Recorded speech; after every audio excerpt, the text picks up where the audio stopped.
मंत्री बनने की ख्वाहिश पूरी नहीं हुई, इसलिए बीजेपी छोड़ दी और कांग्रेस में आ गया।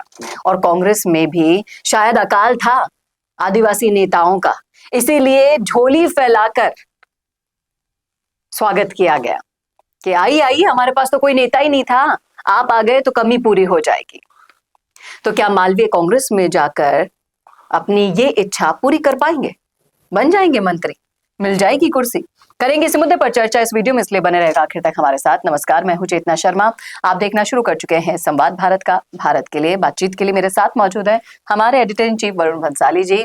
तो वरुण सर, सोशल मीडिया पर एक वीडियो धड़ल्ले से चल रहा है और वहां पर मालवीय बोलते हुए दिखाई दे रहे हैं कि मैं मंत्री बनना चाहता था, लेकिन मेरा दम घुट गया वहां पर, मैं मंत्री नहीं बन सका और इसीलिए मैंने बीजेपी छोड़ दी और अब कांग्रेस में उनकी वापसी हो गई है।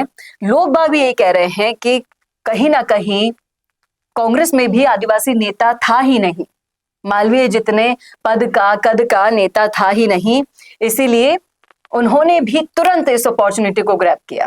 क्या कहेंगे आप? देखिए, ये बात तो बिल्कुल ठीक है कि कांग्रेस में लोगों की कमी है, इसमें कोई दो राय नहीं है। तभी इस आदिवासी अंचल के बिल्कुल लगता हुआ जो उदयपुर है, जहां पर कई बार के मुख्यमंत्री मोहनलाल सुखाड़िया जहां से आते हैं, कांग्रेस की वो शख्स जो केंद्र मंत्री रही गिरिजा व्यास वहां से आती है, वहां तक से खड़े होने के लिए कांग्रेस को दिल्ली से गौरव वल्लभ को बुलाना पड़ता है। वो गौरव वल्लभ भी अब बीजेपी में है। उस उदयपुर से जहां पर कई सालों तक मोहनलाल जी मुख्यमंत्री रहे, गिरिजा व्यास रही, वहां आज तक कांग्रेस का कार्यालय नहीं है। तो लोगों की, पार्टी के विकास की तो पूरे मेवाड़ क्षेत्र में, वागड़ में, सब में कमी है, इसमें कोई दो राय ही नहीं है। लेकिन समझने वाली बात यहाँ जो है वो ये है कि अगर इस तरह के कुतर्क मालवीय दे रहे हैं कि मैं मंत्री नहीं बना, अरे आप जीते ही कहाँ जो मंत्री बनोगे? लोकसभा तक पहुंचने के लिए सीट तो जीतनी पड़ती है, आप कहाँ जीते? आप दल बदलू हो गए, बिन पैंदे के लोटे हो गए, इसलिए आप जीत ही नहीं पाए, इसलिए आपको मंत्री नहीं बनाया। अव्वल तो ये समझना पड़ेगा। अब कांग्रेस में जाकर क्या आप मंत्री बन पाएंगे? पहले तो उसके लिए कांग्रेस की सरकार आनी पड़ेगी, उसके बाद आपके आका, आपके सर्वे सर्वा, आपके भगवान, आपके दाता अशोक गहलोत को कुछ तवज्जो मिलनी पड़ेगी। ये दोनों ही टर्म्स अभी तक है नहीं। अब असली सच्चाई जो बतानी चाहिए लोगों को, वो हम बताते हैं। वो सच्चाई ये है कि महेंद्रजीत सिंह मालवीय ये बोल के गए थे ना बीजेपी में कि राम मंदिर का अपमान किया था कांग्रेस ने। अब वो अपमान साफ हो गया क्या? अब समझना ये पड़ेगा कि वो वापस क्यों आए।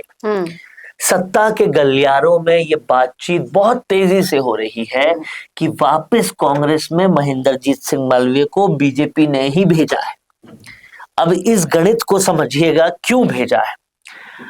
जब तक मालवीय कांग्रेस में थे, आदिवासी वोट कांग्रेस को भी मिल रहे थे। मालवीय गए, कांग्रेस खाली हुई, वो आदिवासी वोट अब कांग्रेस को नहीं मिल रहे, वो सारे के सारे चले गए बाप पार्टी के पास। इसी वजह से बाप पार्टी जीत रही थी। बाप पार्टी के वोट कटेंगे कैसे? काटेगा कौन? सिर्फ और सिर्फ तभी कटेंगे और कांग्रेस ही काटेगी जब कांग्रेस मजबूत होगी। और जब बाप पार्टी के वोट कटेंगे तभी तो बीजेपी जीतेगी। तो बीजेपी के जीतने के लिए कांग्रेस का सशक्त होना ही जरूरी है। ये बीजेपी को भी तब समझ में आया जब उन्होंने आनन फानन में ले तो लिया महेंद्रजीत सिंह मालवीय को, लेकिन अपने बैनर पे जिता नहीं पाए। लेकिन न जिता पाए, कहीं ना कहीं बाप पार्टी को कमजोर कर पाए। क्योंकि ये बेसिक अंडरस्टैंडिंग होनी चाहिए थी बीजेपी को भी उस वक्त कि आदिवासी, पिछड़ा समाज, ये दोनों के दोनों कांग्रेस का कोर वोट बैंक है और यही दोनों बाप का भी कोर वोट बैंक है, तो दोनों का वोट बैंक कॉमन है, दोनों ही एक दूसरे को काट सकते हैं।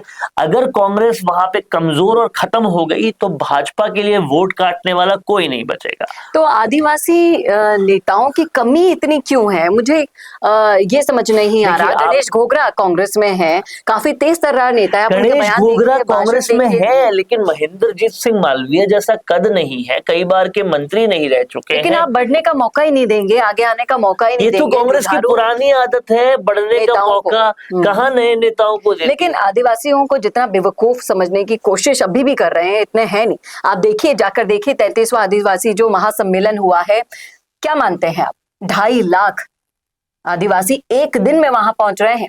आज इनके पास को आप समझिए, और ये अलग जगाने का श्रेय राजकुमार रोत को जाता है। इस बात को आप समझिए कि आदिवासी को पहले आसानी से बरगलाया इसलिए जा सकता था क्योंकि सबसे ज्यादा तो वो भूख से पीड़ित थे, वो गरीबी से पीड़ित थे, इसलिए कोई भी आके बरगला जाता था।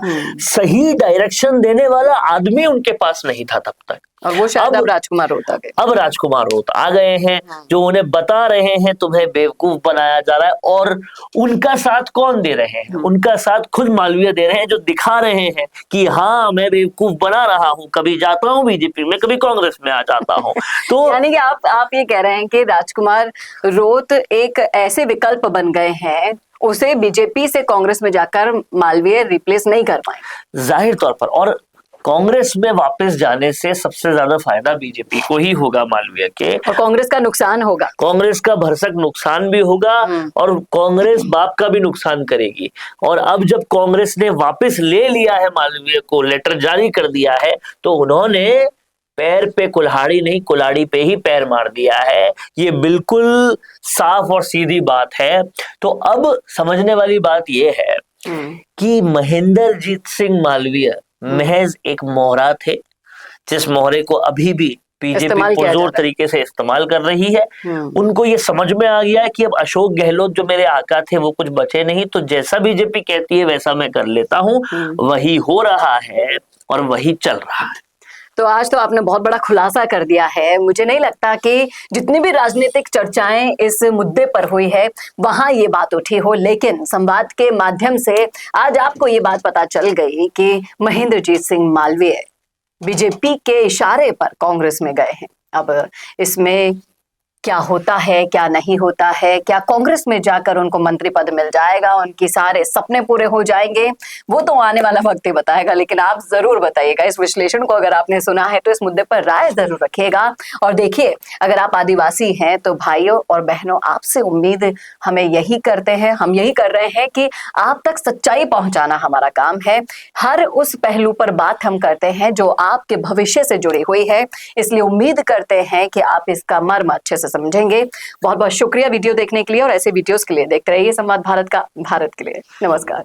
भारत का सबसे तेजी से बढ़ता हुआ डिजिटल न्यूज चैनल, जिसका परिवार 4,17,000 लोगों से भी ज्यादा बढ़ रहा है, वो संवाद न्यूज चाहता है हर जिले और हर राज्य में मीडिया पार्टनर्स। तो अगर आप बनना चाहते हैं संवाद न्यूज के पार्टनर्स, तो कांटेक्ट करें नीचे दिए गए नंबर्स पर। इसके अलावा अगर आप वीडियो एडिटर बनना चाहते हैं या फिर न्यूज इंडस्ट्री में बतौर इंटर्न सब सीखना चाहते हैं, तो संवाद न्यूज के जयपुर हेड ऑफिस में काम करने के लिए संपर्क करें स्क्रीन पर दिए गए नंबर पर।